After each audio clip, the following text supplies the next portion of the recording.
So if you're watching this, there's a big chance you've had an idea or something you wanted to create, but you never really started. Or maybe you did start, but halfway through you quit because putting yourself out there feels so damn scary. I can totally relate to that because in the last 10 years of professional filmmaking, I wanted to start my own projects and create my own videos, but I always found a reason not to. It just felt too vulnerable. But over the last years, I've learned that vulnerability isn't something to fear.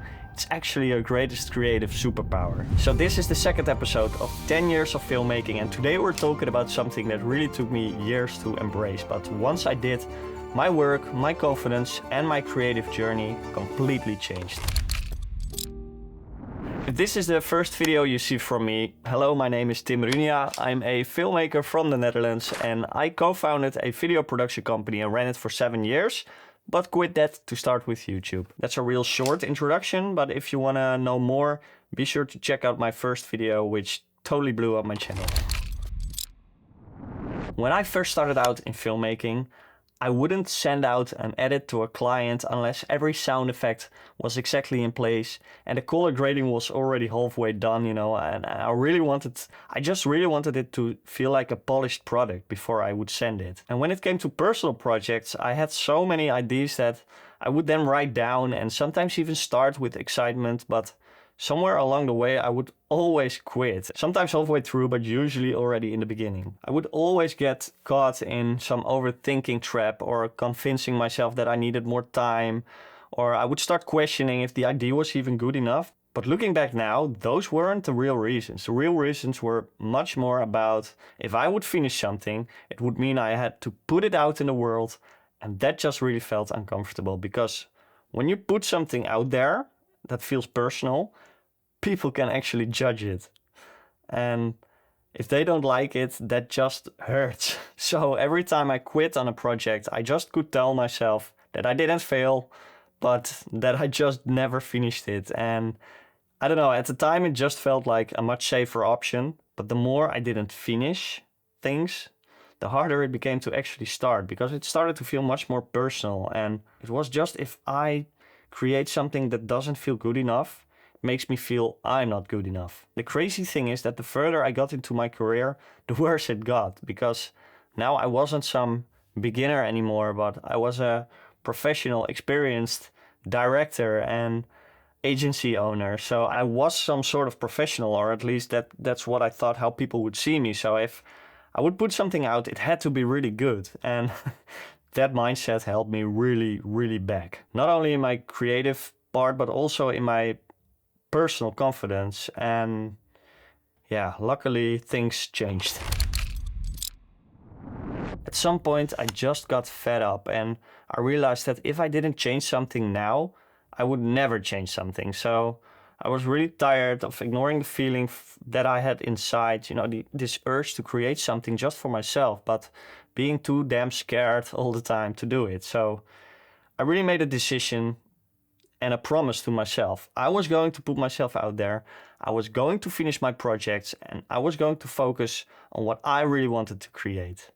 So I did that last year and I made several projects. I really tried to create something that I wanted to create. Some small projects, some really just experimental projects. But the biggest one was obviously when I finally launched my first real YouTube video. And that was one of the most vulnerable things to do because it was just me with my face being on screen, being open and honest. So yeah, even more after the first YouTube video, I realized that vulnerability isn't some weakness. It's really what makes people trust you. And most importantly, I started to feel way more confident in myself and my own ideas. And now looking back, it's pretty crazy to think that if I hadn't taken that leap, none of this would have happened. So in my YouTube adventure so far, I've already got quite some sponsorship offers, which is pretty crazy as well, but I refused most of them. However, when audio reached out to me, I was pretty stoked because for me, music is so important in my videos. So I really like to use different platforms,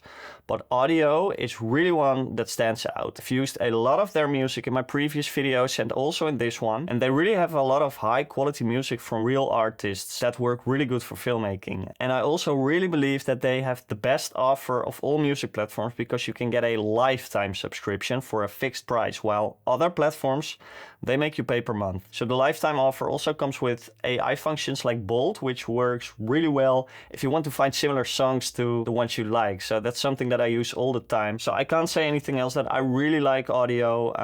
I'm happy that they're sponsoring this video, and usually you pay $4.99 for a lifetime subscription, but with my coupon code you can get it for just $1.99, so that's $300 discount. So if you're looking for a music platform, be sure to check out the link in the description.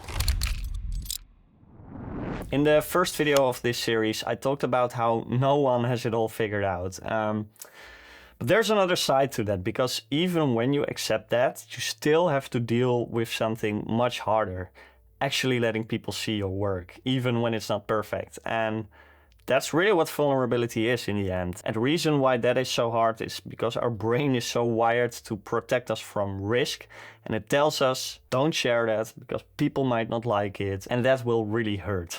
But if something scares you, it usually means that it's very important.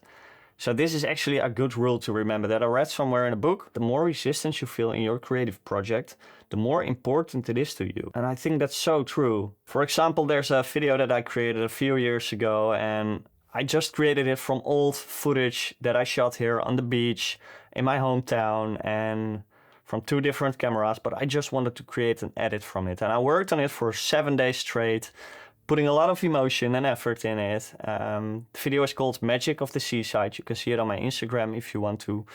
But when it was done, I didn't dare to post it on Instagram. I waited for 2 whole years until I finally posted it.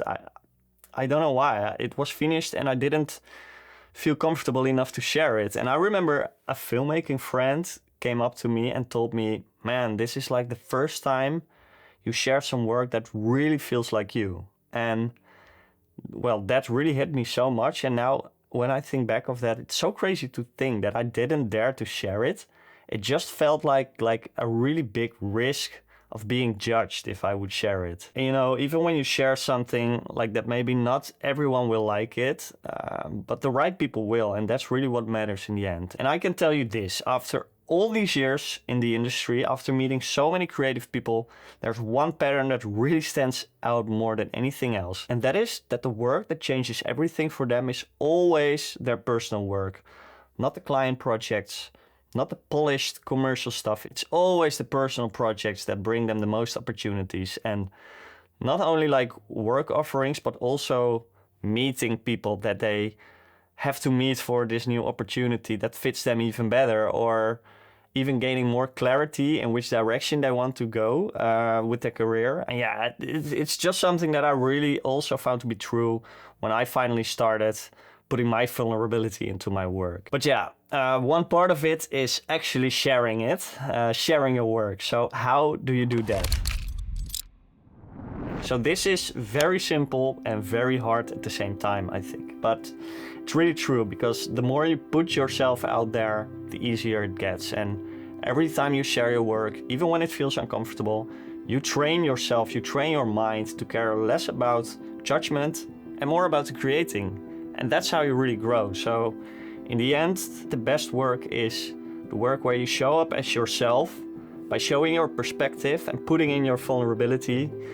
And yeah, that will just always be the work that connects with people most. I truly, truly believe that. So if you've been holding back on something, if there's a project you've been too afraid to share, just put it out there, you know? I know what you're thinking, like, yeah, not me, I'm not ready yet, but you're never going to feel ready. And I've said this before, but the difference between creators who grow and who stay stuck are really the ones that don't wait to feel ready. And you know this, but you just have to apply it. And I know that it's not easy. So if you're someone who's really afraid of sharing your work or struggle with overthinking, I created this Stuck to Start guide. It's a decision tree to help you break through creative resistance and take action. You can grab it for free, the link is in the description, or you can check out this episode where I talk about the one truth that completely changed the way I see filmmaking and creativity.